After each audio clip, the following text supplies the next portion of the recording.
In the northwest corner of South Vietnam, nestled among 4,000-foot-high mountains, steep ravines, and thick jungle foliage, rests the small valley of Khe Sanh.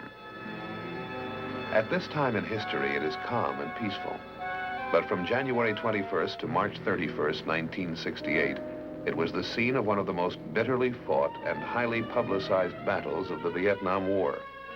For 70 days and nights, a determined group of 6,000 Marines and allied troops held out against a besieging force of 20,000 North Vietnamese. Was Khe Sanh worth it? Why did the U.S. military command feel it necessary to defend this outpost? This is its story.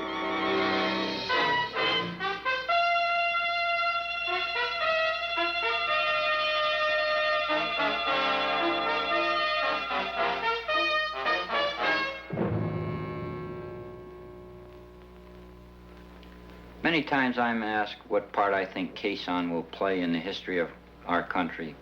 And it's almost impossible for me to evaluate it since I was so close to the situation. However, I can tell you a little bit about it, and perhaps the place we should start is with an orientation of its location and some of the features around it.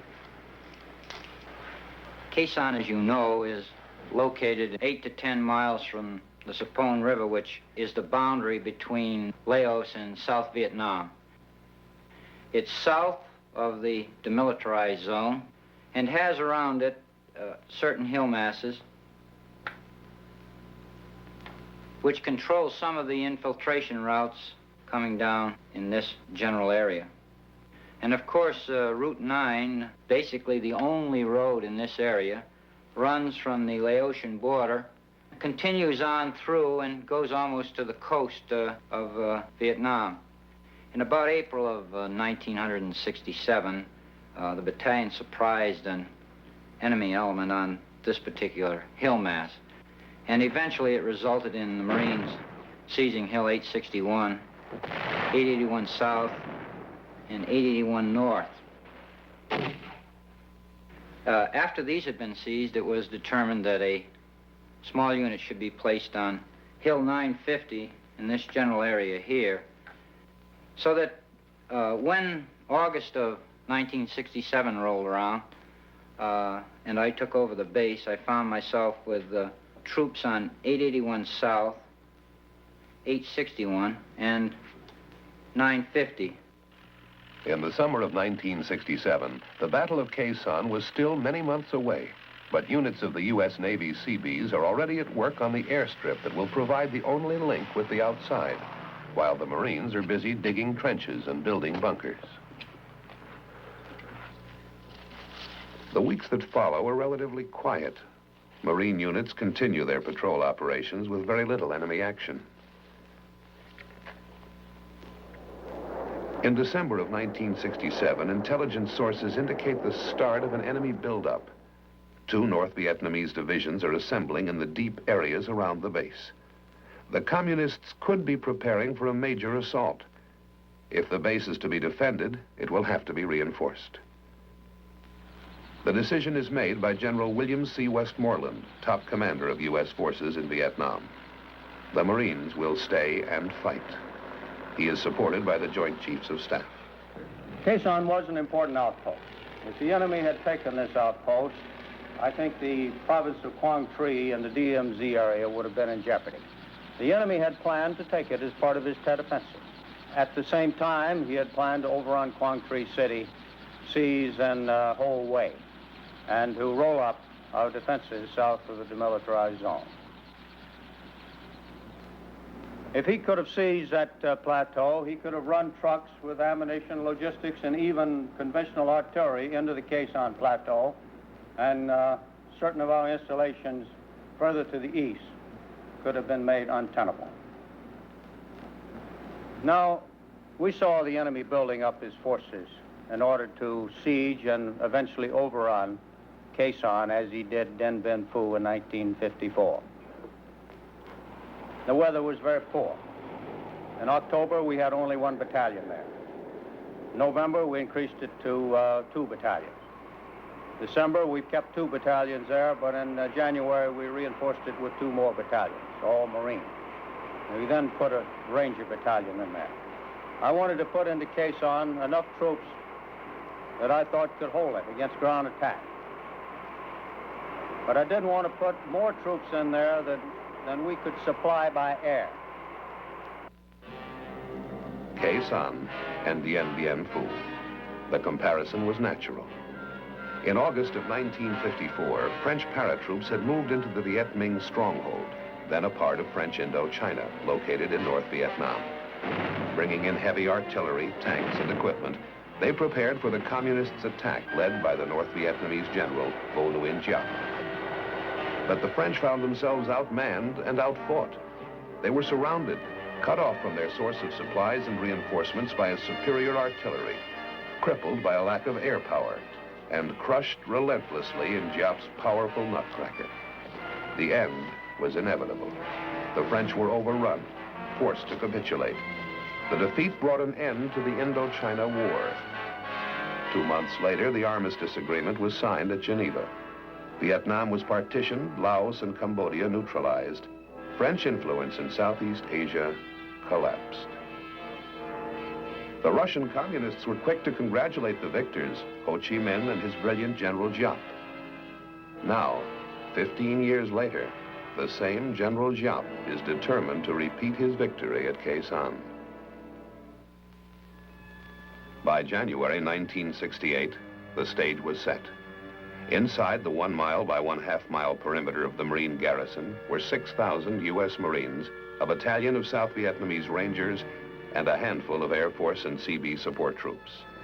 Burrowed in bunkers and hidden under the triple canopied foliage that covered the surrounding slopes was the largest and best equipped force ever mustered by the enemy, 20,000 North Vietnamese Army troops.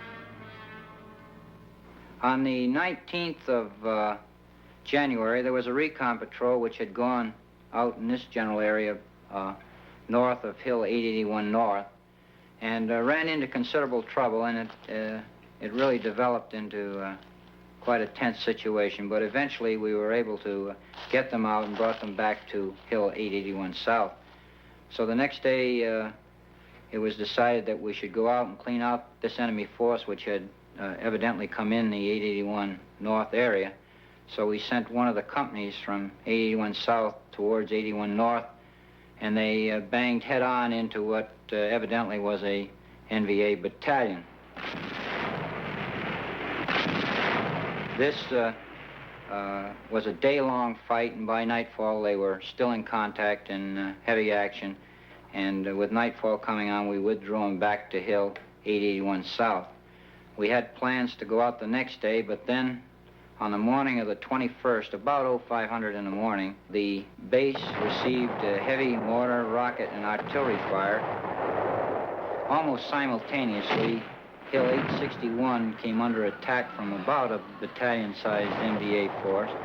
And that no sooner got started than down here in Quai Son Village, CAC unit came under attack by about a battalion. So we had 3 things going at once, and naturally my concern was with all of these forces which are around me. As you can well imagine, I began to become concerned that they might start closing the base.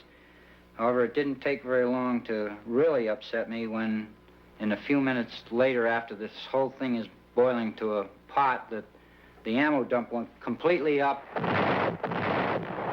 and there was rounds flying all over the place.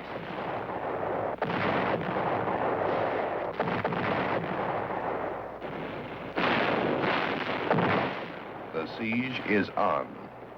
The North Vietnamese launch a massive artillery attack. The Americans counter with record airstrikes and artillery, and the B-52s start their aerial bombardment. U.S. commanders predict a major North Vietnamese offensive just before the Lunar New Year on January 30th, or just after it. This could develop into the biggest confrontation of the war. The weather is on the side of the North Vietnamese. Communist gunners time their attacks to take advantage of the mist closing in on the airfield that hampers American planes from striking back. January 29th. American intelligence reports presence of a 4th North Vietnam regular division in the Khe Sanh area, bringing the total estimated enemy strength in the area to approximately 40,000 regular troops. Half of these appear poised for the attack on the garrison. General Westmoreland positions his reserves of about 15,000 Army troops plus a 5,000-man Marine regiment at Phu Bai, about 60 miles southwest of Khe Sanh. In early February, the enemy again tried to take the 861 complex. However, this time they made an effort on its twin sister 861A.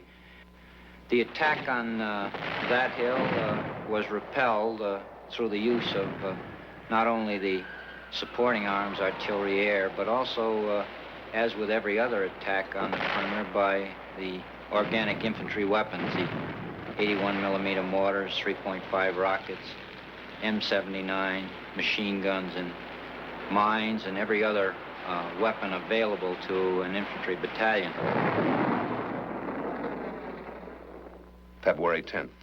The North Vietnamese Communist Party newspaper boasts that the U.S. faces a defeat as disastrous as that suffered by the French at Dien Bien Phu.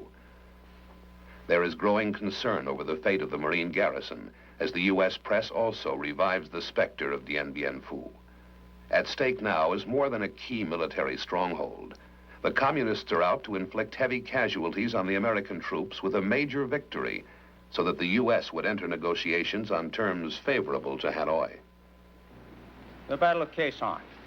This was a very traumatic experience for the American people, but I never had any real concern about Khe Sanh. I had a few restless nights, but I had full confidence that we were going to win the Battle of Khe Sanh because we had the means. The Americans have protection from big 175 millimeter guns at Camp Carroll, about 17 miles to the east, and at the rock pile about 12 miles to the northeast. Inside the garrison, the troops have a handful of tanks, anti-tank weapons, 4.2-inch mortars, and about 20 artillery pieces, including 105 and 155 millimeter howitzers. But their secret weapon is their air power. Fighter bombers of the Navy, Marines, and Air Force, capable of mounting 600 flights a day, plus the terrifying power of B-52 bombers that can drop 500 and 750-pound bombs on 50 bomber runs a day.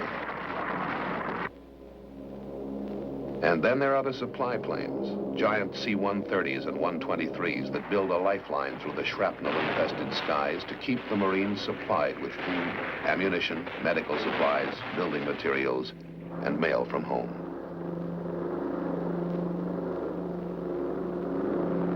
And according to our calculations, we could supply Khe Sanh by parachute drop, and we had prepared ourselves for this contingency some 18 months before. During the ensuing period, I had required the commanders to rely from time to time on aerial resupply to practice the system and get the pilots accustomed to dropping these supplies in all weather conditions.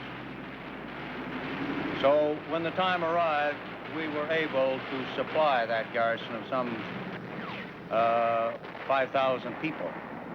We had built up an airfield that would take C-130s. And we put radar on the airfield, or GCA actually, so that we could bring in C-130s and 123s in all weather. And when it got too hot for them to land, having lost a couple of C-130s, then we started bringing them in for low-level extraction, where the supplies would be dropped or let to the ground from the air platform by parachute. The result, of course, was that we supplied them.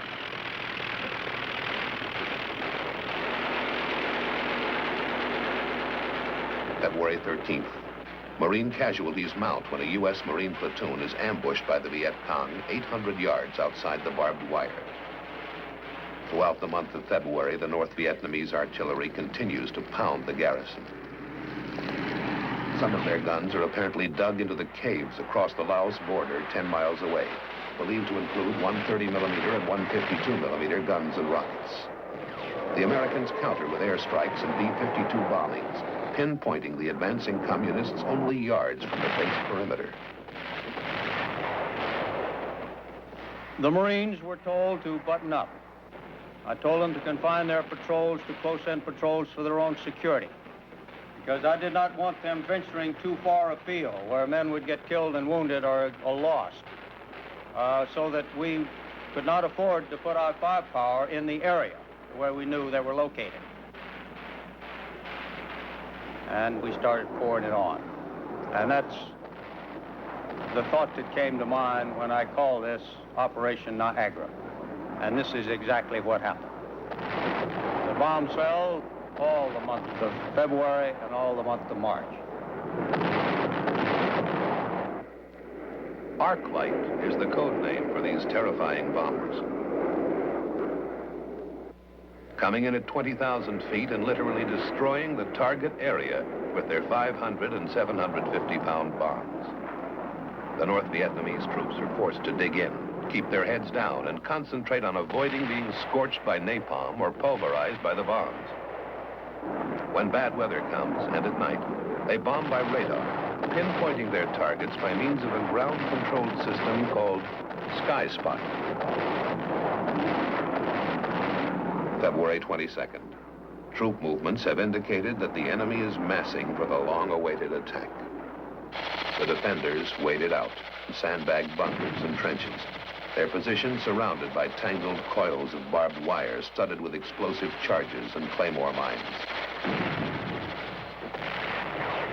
The incoming artillery fire, rockets, and mortars of the enemy continue to pound the garrison.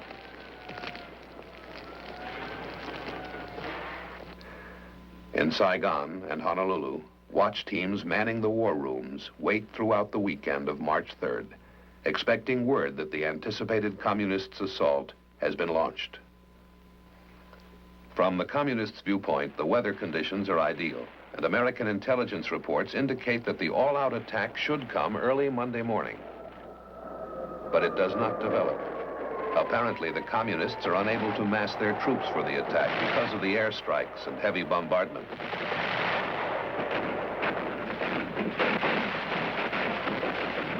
Also, the Marines still control the high ground guarding the approaches to Khe Sanh. Hills 881, 861, 950, and 558. So far, the enemy has been unable to take any of them. March 13th. This is the 14th anniversary of General Giap's attack on Dien Bien Phu, and time is running out for the communists. The Marines spend a relatively quiet day, waiting and watching. As I reflect back on it, I can remember that the news stories coming out were talking about the agony of Khe Sanh and so forth and so on. I'm reminded of the story of and I know this to be true because I was standing there, Italian newspaper man came in and went around the base for a little while, met a lot of people and talked to people, and then he come back over and he said, you know, he says, everybody you talk about the agony at Khe Sanh. He says, I see no agony. He says, you got it the apple, you got it the orange. He says, but on the other hand, I don't see any ecstasy. And I think this is probably the way that all the men felt, that there was certainly no joy to it, but that the agony, there was none. The morale was good and outstanding, and everybody had a job to do and did it.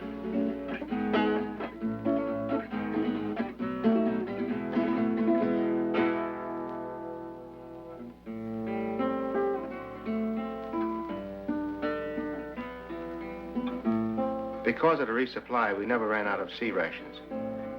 You could take a walk through the trench lines in the bunkers and find an array of menus being prepared. Some of them were quite elaborate. We'll just call them casseroles. Of course, these casseroles had various names. Several in particular that I remember, we'll call Khe Sanh Special. I think that was beef and chicken. cooks viewed together. Another one was called a Hippie's Delight. That was just about everything thrown in the pot together.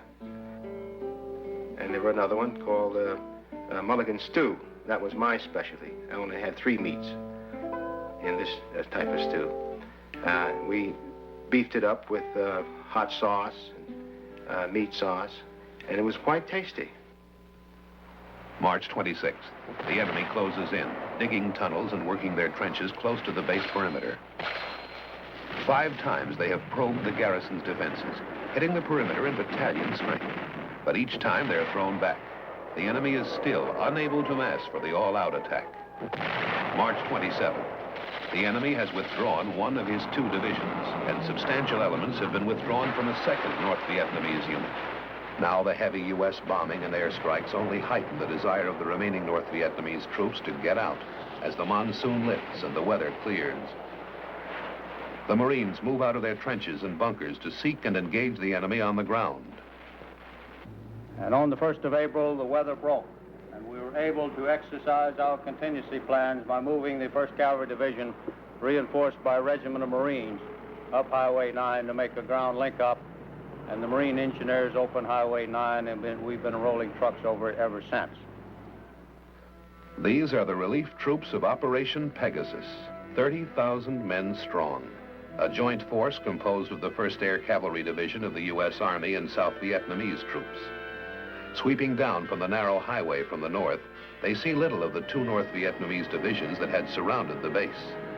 The enemy has left,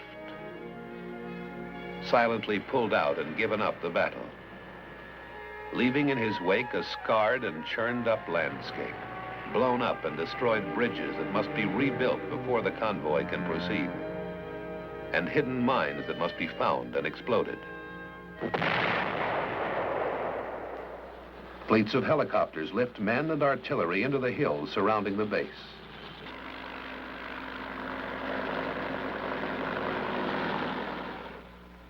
And on April 7th, lead elements of the relief troops walk into the base at Khe Sanh. The long siege is over. It is my conservative estimate that 15,000 men were knocked out of action during that period of time. The result was that we broke his back, and he has not regained his strength since. We captured documents on the battlefield that attest to this. And we've learned from these documents that we not only killed a lot of the enemy and destroyed great quantities of his supplies, but we also made it so hot in that area that he was having great difficulty with desertions. Up to 20 to 25% of companies, according to these documents, deserted and just took off. And I think this is the first time in history where a siege of that magnitude has ever been broken by air power, but it was. And once it was broken by air power, and this was our strategy, it was exploited by a ground operation. But his back had been virtually broken when the ground troops arrived. The aerial bombardment on the North Vietnamese at Khe Sanh was the most intense in the history of warfare. In all, from January 19th until March 31st, more than 103,000 tons of bombs were dropped on the besieging force. Navy, Air Force, and Marine pilots flew more than 24,000 sorties, including 2,500 by B-52s. In addition, the enemy was pounded by more than 100,000 rounds of artillery and mortar fire. After Marine units moved out of Khe Sanh into the surrounding terrain, they discovered hundreds of North Vietnamese bodies in shallow graves. Total enemy casualties for the period were estimated at more than 15,000. Marine losses were 204 killed and 1,622 wounded and evacuated.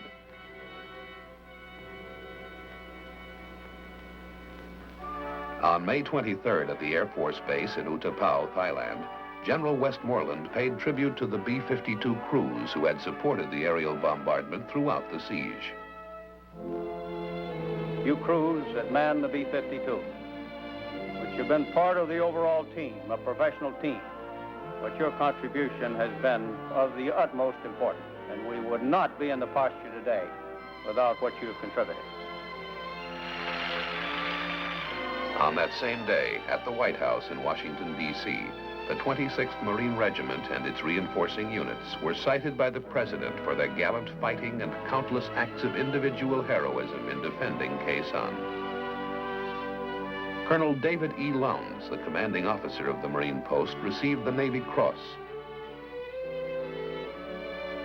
And Sergeant Major A.W. Smith, senior enlisted Marine at the base, was awarded the Bronze Star.